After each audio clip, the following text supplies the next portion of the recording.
sa inyo. Ang sweet naman ng baby ko. Eh, malayo pa birthday ko Para saan to? Gift ko po yan sa inyo ni Daddy, Mami.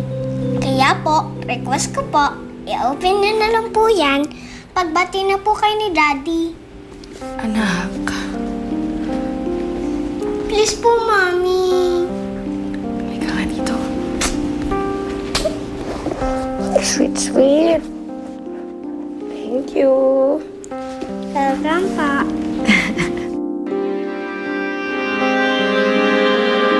Tama ba narinig ko? Handa kang pumatay para sa Stella na yon? Megan, kung narinig mo man yung usapan namin ni Ninong, alam mo na hindi ko to gagawin para kay Stella, kundi para kay Ninong. Huwag na tayo maglokohan, Perry. Nag-usap kami ni Dan.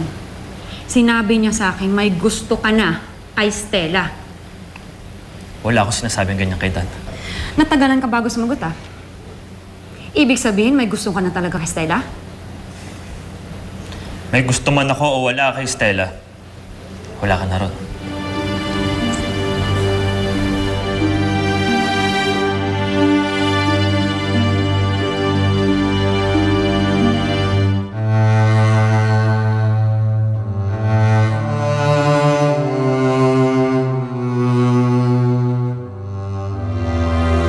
Meron akong townhouse near the airport.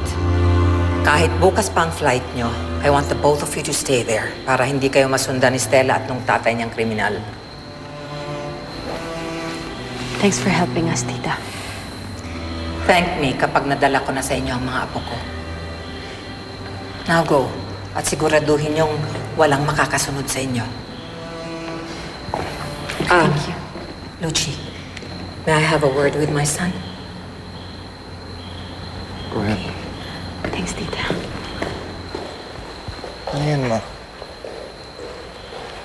Nung sumugod dito si Stella, pinagsisigawan niya na ninakawan mo raw siya ng pera.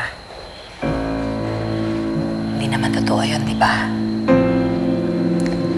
Yung pera, ininvest mo sa business, right? Yes, ma'am. Good. Akala ko kasi nahawaan ka na ng pagiging dugong kriminal ni Stella. Now, go. Thank you.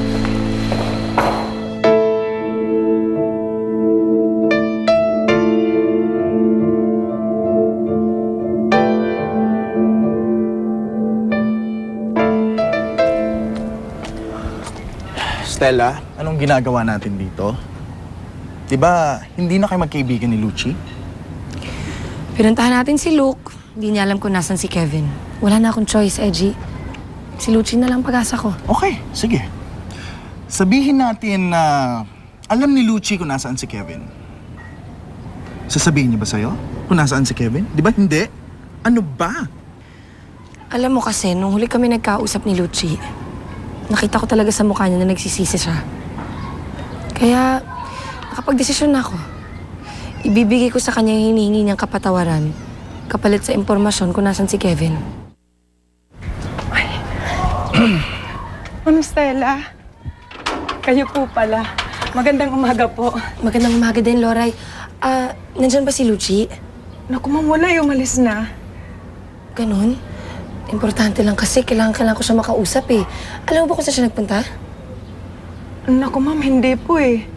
Pero ma'am, yung asawa niyo po, baka alam niya po kung saan sila pumunta kasi si Sir Kevin po kanina ang kasama niya. Siya ang sumundo sa kanya kanina umaga.